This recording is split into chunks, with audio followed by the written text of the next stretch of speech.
ಕೃಷ್ಣನ ಮುಖ್ಯ ಸಂದೇಶ ಅಂದರೆ ಯೋಗ. ಏನು ಸಂಬಂಧ ದೇವರ ಜೊತೆಗೆ ಸಂಬಂಧವನ್ನು ಯಾವಾಗಲೂ ಇಟ್ಟುಕೊಳ್ಳಿ ಇತ್ತು. ದೇವರ ಜೊತೆಗೆ ಸಂಬಂಧ ಇತ್ತು ಹೇಳಿದರೆ ಎಲ್ಲ ಆಗ್ತದೆ.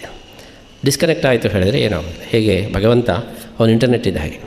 ಇಂಟರ್ನೆಟ್ ಕನೆಕ್ಷನ್ ಇದ್ದರೆ ನಿಮಗೆಲ್ಲ ಕೆಲಸ ಮಾಡಲಿಕ್ಕೆ ಆಗ್ತದೆ. ಯಾವ ವೆಬ್ಸೈಟಿಗೆ ಹೋಗ್ಬೋದು, ಯಾವ ಇನ್ಫಾರ್ಮೇಷನನ್ನು ತಗೊಳ್ಬೋದು.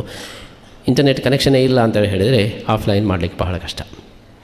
ಆದ್ದರಿಂದ ಕೃಷ್ಣ ಹೇಳ್ತಾನೆ, ಬಿ ಕನೆಕ್ಟೆಡ್, ಯಾವಾಗಲೂ ಕೂಡ ದೇವರ ಜೊತೆಗೆ ಕನೆಕ್ಟ್ ಆಗಿ ಇರಲಿ, ಎಲ್ಲ ತನ್ನಿಂದ ತಾನೇ ಆಗ್ತದೆ. ಆದ್ದರಿಂದ ಯೂನಿವರ್ಸಲ್ ನೆಟ್ವರ್ಕ್ ಏನಿದೆ ಭಗವಂತನದ್ದು, ಅದರಲ್ಲಿ ನಾವು ಕನೆಕ್ಟೆಡ್ ಆಗಿದ್ದರೆ ಎವ್ರಿಥಿಂಗ್ ಇಸ್ ಡನ್, ಎಲ್ಲವೂ ಆಗ್ತದೆ. ನಾವು ಆ ಸಂಬಂಧವನ್ನೇ ನಾವು ತೆಗೆದು ಹಾಕಿಬಿಟ್ರೆ ಆವಾಗ ಏನು ಮಾಡಲಿಕ್ಕೆ ಸಾಧ್ಯ ಇಲ್ಲ. ಆದ್ದರಿಂದ ಭಗವಂತನ ಯೋಗವೇ ನಿಜವಾದ ಯೋಗ. ಯುಜುರು ಯೋಗೆ ಸಂಬಂಧ ಅಂತ ಹೇಳ್ತೇವೆ. ಯಾವುದರ ಸಂಬಂಧ ಅಂದರೆ ದೇವರ ಸಂಬಂಧವನ್ನು ನಾವು ಯಾವಾಗಲೂ ಕೂಡ ನಾವು ಆ್ಯಕ್ಟಿವ್ ಆಗಿ ಇಟ್ಟುಕೊಂಡ್ರೆ ಮತ್ತೆಲ್ಲವೂ ಕೂಡ ಅದು ತನ್ನಿಂದ ತಾನೇ ಆಗ್ತದೆ. ದೇವರ ಸಂಬಂಧವನ್ನು ಕಡಿದು ಹಾಕಿದರೆ ಏನು ಮಾಡಲಿಕ್ಕೆ ಬರೋದಿಲ್ಲ.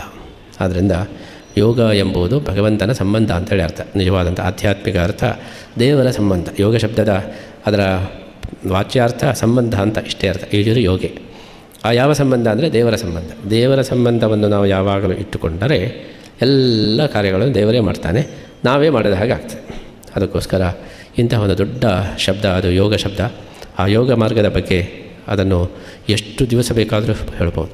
ಅಂತಹ ಒಂದು ಅದ್ಭುತವಾದಂತಹ ಶಬ್ದ ಯೋಗ ಶಬ್ದ. ಯೋಗ ಕರ್ಮಸು ಕೌಶಲಂ ಅಂತ ಹೇಳಿ ಕೃಷ್ಣ ಸಮತ್ವಂ ಯೋಗ ಉಚ್ಯತೆ ಅಂತ ಹೇಳಿ ಬಹಳ ಬೇರೆ ಬೇರೆ ರೀತಿಯ ಅದಕ್ಕೆ ವ್ಯಾಖ್ಯಾನವನ್ನು ಕೃಷ್ಣನೇ ಮಾಡಿದ್ದಾನೆ.